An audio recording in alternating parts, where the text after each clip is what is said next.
Hi friends, welcome to Tisha Kitchen. இந்த வீடியோவை நீங்கள் ஃபஸ்ட் டைம் பார்க்குறதா இருந்தால் ப்ளீஸ் சப்ஸ்கிரைப் பண்ணுங்கள். அப்படியே பக்கத்தில் இருக்க பெல் ஐக்கானையும் கிளிக் பண்ணுங்கள். அப்போ தான் நான் அப்லோட் பண்ணுற எல்லா வீடியோஸும் நீங்கள் பார்க்க முடியும். ஓகே, இன்றைக்கி வீடியோக்கு போகலாமா?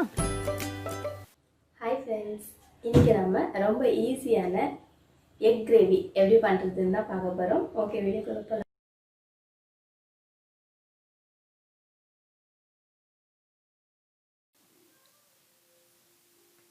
ஆயில் சூடாயிருச்சு.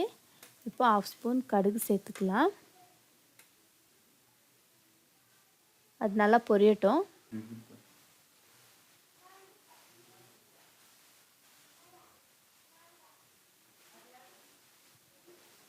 இப்போ 5 பூண்டு, கருவேப்பிலை சேர்த்து நல்லா ஃப்ரை பண்ணிக்கலாம்.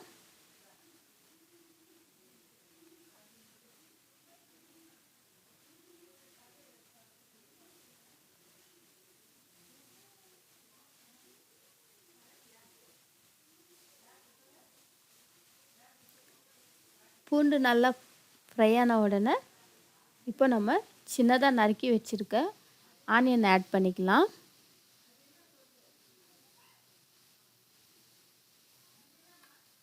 ரெண்டு மீடியம் சைஸ் ஆனியனை சின்னதாக கட் பண்ணி வச்சுருக்கேன். அதை தான் நம்ம இப்போ ஆட் பண்ணிக்கிட்டோம்.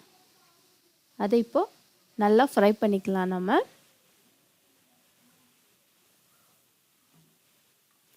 நல்லா ப்ரௌனிஷ் கலர் வர வரைக்கும் நல்லா ஃப்ரை பண்ணிக்கலாம்.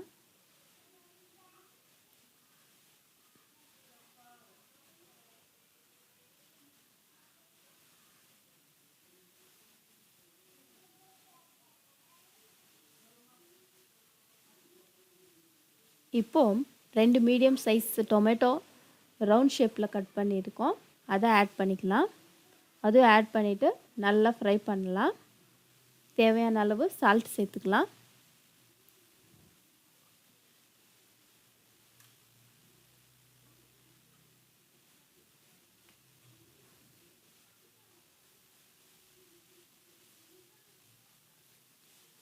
நல்லா ஃப்ரை ஆகட்டும்.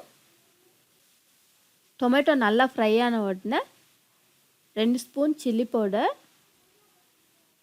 1 ஸ்பூன் தனியா பவுடர், 1/2 ஸ்பூன் டர்மரிக் பவுடர் இது சேர்த்து நல்லா மிக்ஸ் பண்ணிவிட்டு 1 கப் வாட்டர் ஆட் பண்ணிக்கோங்க. ஆட் பண்ணிவிட்டு நல்லா மிக்ஸ் பண்ணிக்கோங்க.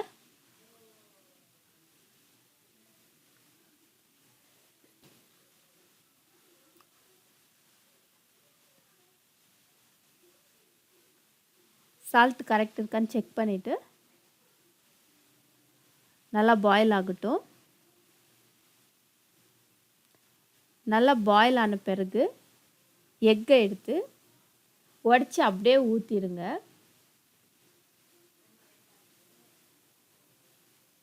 எக்கு ஒன்றுக்கு ஒன்று டச் பண்ணாமல் அந்த கொஞ்சம் பிளேஸ் விட்டு நீங்கள் எவ்வளோ எக்கு உங்களுக்கு அங்கே பிளேஸ் இருக்கோ அவ்வளோ எக்கு நீங்கள் உடச்சி ஊற்றிக்கலாம். உடச்சி ஊற்றின பிறகு அதை மிக்ஸ் பண்ணக்கூடாது. அப்படியே சிம்மில் வச்சுட்டு நீங்கள் அதை அப்படியே குக் பண்ணணும். ஒரு 5 மினிட்ஸ் குக் பண்ணிங்கன்னா அது நல்லா குக் ஆயிரும்.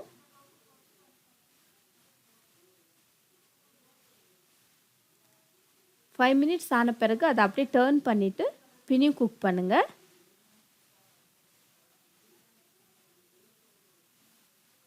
பாருங்கள் எவ்வளோ நல்லா வந்திருக்கு. பிளேஸ் விட்டு நீங்கள் எக் உடச்சி ஊற்றுனீங்கன்னா அது மிக்ஸ் ஆகாது ஒன்றுக்கு ஒன்று. அது நம்ம உடச்சி ஊற்றின பிளேஸ்லேயே இருக்கும்.